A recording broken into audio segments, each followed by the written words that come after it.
নমস্কার বন্ধুগণ, আমি নীল সায়ন আর আপনাদের আবার স্বাগত হরেক বিষয়ের শিক্ষামূলক চ্যানেল হরেক রকম ভাই। একবার কল্পনা করে দেখুন, আপনি এমন একটি দেশে আছেন যেখানে প্রতি 2-1 বছর অন্তর ভূমিকম্প বা সুনামি আসে আর সবকিছু ধ্বংস হয়ে যায়। তখন আপনার মনে কি হয়? আপনি নিশ্চয়ই বলবেন, এমন দেশে তো বেঁচে থাকাটাই কঠিন। কিন্তু জানেন কি, এমন একটি দেশ আছে যাকে আমরা জাপান নামে চিনি। আর তাদের এই অদ্ভুত পরিস্থিতি সত্ত্বেও তারা পৃথিবীর সবচেয়ে শক্তিশালী অর্থনীতির মধ্যে একটি। দ্বিতীয় বিশ্বযুদ্ধের পর সবাই বলেছিল জাপান কখনোই ঘুরে দাঁড়াতে পারবে না, কারণ সেখানে দুটো পারমাণবিক বোমা নিক্ষেপ করা হয়েছিল। কিন্তু আজকে জাপান আমাদের সামনে একটা বড় উদাহরণ হয়ে দাঁড়িয়েছে। পৃথিবীর সবচেয়ে উন্নত জীবনযাত্রার দেশগুলোর মধ্যে এটি অন্যতম। তাহলে প্রশ্ন হলো, জাপানি মানুষের কি সিক্রেট টেকনিক আছে যা তাদের অন্য দেশের মানুষদের থেকে আলাদা করে? আজকের এই ভিডিওটাতে আমি আপনাদের জানাবো জাপানের মানুষের 4টা প্রিন্সিপাল যা তাদের এমন শক্তিশালী করে তুলেছে। আর আপনি যদি এই প্রিন্সিপালগুলো ইনভেস্টমেন্ট এবং কেরিয়ারের ক্ষেত্রে প্রয়োগ করেন তাহলে নিশ্চয়ই সফল হতে পারবেন। প্রথম প্রিন্সিপালটা হলো ইকিগাই। জাপানের একটি পুরনো ধারণা। ইকিগাই মানে বেঁচে থাকার কারণ। একদিন জাপানের একটি দ্বীপে একটি মহিলা দুর্ঘটনায় কোমায় চলে যান। কোমার সময় তিনি একটি স্বপ্ন দেখেন। স্বপ্নে তিনি স্বর্গে চলে যান, যেখানে তার পূর্বপুরুষরা তাকে প্রশ্ন করেন, তুমি কে? মহিলা বারবার নানা উত্তর দেন। তিনি সুং ইয়ং এর স্ত্রী, 2 সন্তানের মা, স্কুল টিচার এসব বলেন। কিন্তু তার পূর্বপুরুষরা তার উত্তরে কিছুতেই সন্তুষ্ট হচ্ছিলেন না। একসময় তার পূর্বপুরুষ তাকে আবারও জিজ্ঞেস করেন, তুমি কে? অর্থাৎ তোমার আসল পরিচয় কি? এবার মহিলা বুঝতে পারেন যে তার আসল পরিচয় হলো, আমি সেই নারী যে প্রতিদিন নিজের পরিবারের দেখাশোনা করে, সন্তানদের ভালোভাবে বড় করতে সাহায্য করে এবং তাদের সফল মানুষ হিসেবে তৈরি করতে চায়। অবশেষে এই উত্তরটা তার পূর্বপুরুষরা গ্রহণ করলেন এবং এরপরে ওই মহিলা কোমা থেকে বেরিয়ে আসেন। এই ঘটনাটি জাপানের ওকিনাওয়া দ্বীপ থেকে এসেছে, যেখানে পৃথিবীর সবচেয়ে সুখী ও দীর্ঘদিন বেঁচে থাকা মানুষ বাস করেন। তাদের কাছে ইকিগাই বেঁচে থাকার কারণ, হয়তো এটা খুঁজে পাওয়া তাদের জীবনের মূল উদ্দেশ্য। আর এখানকার মানুষ সেই ইকিগাইয়ের ভিত্তিতে তাদের জীবন পরিচালনা করে। এমনকি বিজ্ঞানীরা বলছেন এই দ্বীপের মানুষ এত দীর্ঘায়ু এবং সুখী হয় কারণ তারা নিজের ইকিগাই খুঁজে পেয়েছেন। ইকিগাই একটি জাপানি শব্দ যার 2টি অংশ, ইকি মানে বাঁচা এবং গাই মানে কারণ, মিলিয়ে তৈরি হয়েছে। অর্থাৎ ইকিগাই হলো বেঁচে থাকার কারণ। আপনিও যদি চান দীর্ঘ, সুখী এবং সুস্থ জীবন, তাহলে আপনাকেও আপনার ইকিগাই খুঁজে বার করতে হবে। আপনি যদি জানেন না আপনার জীবনের আসল উদ্দেশ্য কী, তাহলে শুরু করুন। নিজের প্যাশন, দক্ষতা ও পৃথিবীর প্রয়োজনের মধ্যে যে জায়গাটি পাওয়া যায় সেটি হতে পারে আপনার ইকিগাই। তাহলে আপনি কি আপনার ইকিগাই খুঁজে পেয়েছেন? স্ক্রিনে দেওয়া ছবিটা ভালোভাবে দেখুন। এখানে 4টি সার্কেলের একটি গ্রুপ আছে, যেখানে 4টি গুরুত্বপূর্ণ প্রশ্ন রয়েছে আর আপনাকে এই 4টি প্রশ্নের উত্তর খুঁজে বার করতে হবে। প্রথম প্রশ্ন হলো, হোয়াট ডু ইউ লাভ? অর্থাৎ এমন কোন কাজ আছে যেটা আপনি সত্যি ভালোবাসেন, সেই কাজটা কি? দ্বিতীয় প্রশ্ন, what are you good at? আপনি কোন কাজে দক্ষ? আপনি কি ভালো গান গাইতে পারেন, নাকি আপনি খুব ভালো খাবার বানাতে পারেন, অথবা আপনি ভালো লিখতে পারেন? আর যে কাজটি আপনি অন্যদের থেকে ভালো করতে পারেন সেটা কি? তৃতীয় প্রশ্ন, what does the world need? এখানে আপনাকে খুঁজে বার করতে হবে পৃথিবীর মানুষের কি প্রয়োজন। চতুর্থ প্রশ্ন, what can you get paid for?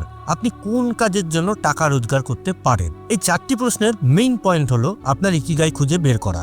সোজাভাবে বললে আপনাকে এমন একটি কাজ খুঁজে বার করতে হবে যেটা আপনি করতে ভালোবাসেন, যা আপনি ভালোভাবে করতে পারেন, যার জন্য পৃথিবীর মানুষের প্রয়োজন আছে এবং আপনি যেটি করতে পারলে টাকা রোজগারও করতে পারবেন। যদি কোনো একটি কাজের জন্য এই 4টি প্রশ্নের উত্তর হ্যাঁ হয়, তাহলে সেটাই হবে আপনার ইকিগাই। আশা করি এখন আপনি বুঝতে পারছেন যে আপনার ইকিগাই কি। এবার চলুন দ্বিতীয় প্রিন্সিপালটা দেখে নেওয়া যাক। দ্বিতীয় প্রিন্সিপাল হলো এরিগেটো। এরিগেটো হলো জাপানিজদের টাকা রোজগার করার একটি মন্ত্র। এই শব্দটার অর্থ হলো থ্যাঙ্কস। এখন হয়তো আপনি ভাবছেন, থ্যাঙ্কস বলে কি করে টাকা রোজগার করা যায়? জাপানের মানুষগুলো পৃথিবীর অন্যদের থেকে একটু আলাদা। তাদের দৃষ্টিভঙ্গি সম্পূর্ণ ভিন্ন। তারা বিশ্বাস করে যদি আপনি টাকাকে থ্যাঙ্কস বলেন তাহলে অতিরিক্ত টাকা আকর্ষিত হবে। এর ফলে টাকার সঙ্গে আপনার সম্পর্ক মজবুত হবে আর আপনার মনে শান্তি আসবে। উদাহরণ হিসেবে ধরুন, আপনি যদি চাকরি করেন এবং আপনার মাসিক স্যালারি 20,000 টাকা, তবে যখনই আপনি স্যালারি পাবেন আপনি প্রথমে স্যালারিকে থ্যাঙ্কস বলুন। এরপর আপনি ওই স্যালারি থেকেই নিজের প্রয়োজনীয় খরচ করেন, পরিবারের জন্য কিছু কেনেন কিংবা নিজের জন্য কিছু করেন। তবে সবচাইতে গুরুত্বপূর্ণ হলো আপনি আপনার স্যালারি পেয়ে যাই কিছু থাকুক না কেন সেটাতে আপনি খুশি। আপনি আপনার অর্জনকে স্বীকার করে ধন্যবাদ বলবেন। এই ধন্যবাদ বলার মাধ্যমে আপনি অনুভব করবেন যে আপনি আসলেই প্রশংসার যোগ্য। আর এই মানসিকতা আপনাকে কখনো হতাশ হতে দেবে না। অন্যদিকে আপনার বন্ধু যার স্যালারি হয়তো 30,000 টাকা, সে রোজ স্যালারি নিয়ে হতাশ থাকে আর তার জীবন কেবল একটা দুঃখে পরিণত হয়। সে সবসময় নিজের স্যালারি নিয়ে অখুশি থাকে আর অতিরিক্ত খরচ করে। তবে থ্যাঙ্কস বলার মাধ্যমে আপনি শিখবেন আপনার জীবনকে কিভাবে সঠিকভাবে গ্রহণ করতে হয়। আপনি যত টাকা রোজগার করেন না কেন, যদি আপনি থ্যাঙ্কস না বলেন তাহলে আপনি কখনোই সন্তুষ্টি অনুভব করবেন না। মনে রাখবেন, একটি দুঃখী মানুষ কখনোই সঠিক সিদ্ধান্ত নিতে পারে না আর জীবনে সে সবসময় কষ্ট ভোগ করে। তাই প্রতিটা ছোট বা বড় অ্যাচিভমেন্টের জন্য এরিগেটো অর্থাৎ থ্যাঙ্কস বলা শুরু করুন। এই ছোট্ট ধন্যবাদ জানানোর অভ্যাস আপনাকে একটা শান্তি এবং পরিতৃপ্তি এনে দেবে, যা আপনাকে জীবনে সফল হতে সাহায্য করবে। তৃতীয় প্রিন্সিপাল হলো কাকিবো। একসময় এমন ছিল যে জাপানকে পৃথিবীর সবচেয়ে গরিব দেশের তালিকায় রাখা হয়েছিল, কিন্তু এরপরেও জাপান তাদের কঠোর পরিশ্রম এবং স্মার্ট বাজেটিং পদ্ধতির মাধ্যমে খুব দ্রুত কামব্যাক করেছে। আর এই দুর্দান্ত কামব্যাকের পেছনে সবচেয়ে বড় ভূমিকা ছিল কাকিবো। আপনি কি জানেন কাকিবো আসলে কি? কাকিবো হলো এমন একটি ফাইন্যান্সিয়াল ম্যানেজমেন্ট পদ্ধতি যা আপনার আয় এবং খরচ খুব সহজে ট্র্যাক করতে সাহায্য করে। এটি জাপানি মানুষের জন্য একটি গুরুত্বপূর্ণ জীবনধারা। এর মাধ্যমে আপনি জানবেন প্রতি মাসে আপনার কাছে কত টাকা আসে এবং কোথায় কোথায় খরচ হচ্ছে। এটি খুবই সহজ। আপনাকে শুধু আপনার আয় এবং খরচের সমস্ত বিষয়টি একটি কাগজে লিখে রাখতে হবে। এরপর আপনি বুঝতে পারবেন আপনার টাকা কোথা থেকে আসছে এবং কোথায় খরচ হচ্ছে। তবে সবচেয়ে গুরুত্বপূর্ণ বিষয় হলো, যখনই আপনি কিছু টাকা খরচ করবেন তখন কিছু প্রশ্ন আপনাকে নিজেকে করতে হবে। প্রথম প্রশ্ন, আমি কি এই জিনিসটা ছাড়া থাকতে পারবো? দ্বিতীয় প্রশ্ন, আমি কি এই জিনিসটা কিনতে পারবো? তৃতীয়, আমি কি এই জিনিসটা ব্যবহার করব? চতুর্থ, আমার কাছে কি এই জিনিসটার জন্য জায়গা আছে? পঞ্চম, এই জিনিসটা কেনার সময় আমার মানসিক অবস্থা কেমন ছিল? 6 নম্বর, এই জিনিসটা কেনার পরে আমার অনুভূতি কি হবে? এই প্রশ্নগুলোর মাধ্যমে আপনি বুঝতে পারবেন কোন খরচটা আসলেই দরকার আর কোনটা শুধুমাত্র মুহূর্তের আবেগ। এতে করে আপনার অতিরিক্ত খরচ কমে যাবে এবং আপনি কেবলমাত্র আপনার প্রয়োজনের উপরেই খরচ করবেন। আরেকটা গুরুত্বপূর্ণ বিষয়, আপনি যখন টাকা খরচ করবেন সেই ক্যাশ টাকাতেই করুন, কারণ ক্যাশে খরচ করলে আপনি একটুও অবহেলা না করে সম্পূর্ণ মনোযোগ সহকারে খরচ করেন। যখন আপনি ক্যাশ ব্যবহার করেন তখন মনে হয় যেন আপনি আপনার টাকা হাতে ধরে খরচ করছেন, যা আপনাকে আরও সচেতন করে তোলে। তাই আপনার ব্যাংক থেকে ঠিক ততটাই টাকা বার করুন যতটা আপনি আগামী 1 সপ্তাহে খরচ করবেন।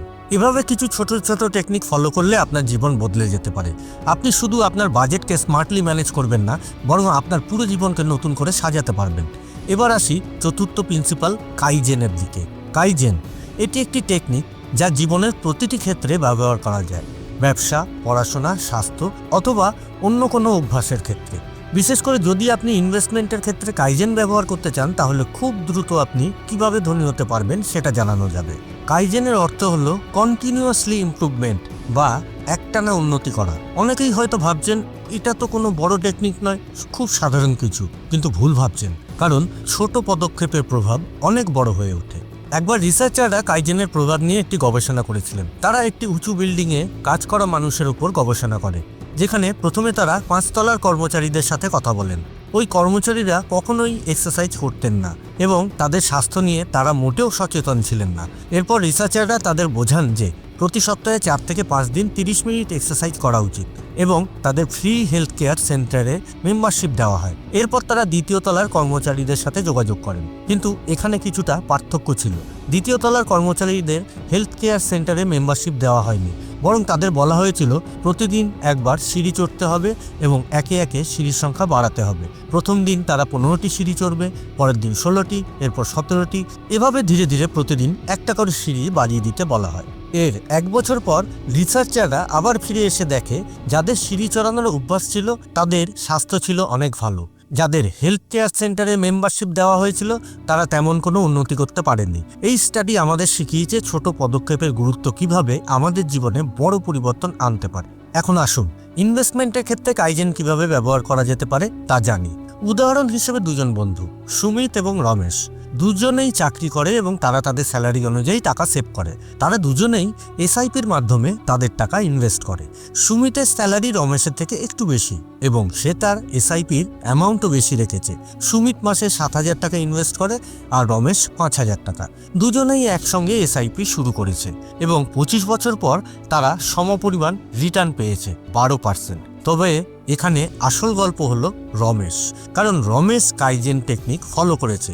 সে প্রতিনিয়ত ছোট ছোট পদক্ষেপে তার ইনভেস্টমেন্ট বাড়িয়েছে। প্রতি মাসে সে তার ইনভেস্টমেন্টের পরিমাণ 10% করে বাড়িয়ে দিয়েছে, যার ফলে 25 বছর পর সুমিতের রিটার্ন ছিল 1,33,00,000 টাকা, কিন্তু রমেশের রিটার্ন বেড়ে গিয়ে দাঁড়িয়েছে 2,05,00,000 টাকা। এটাই হলো কাইজেন, ছোট ছোট পদক্ষেপে বিশাল পরিবর্তন।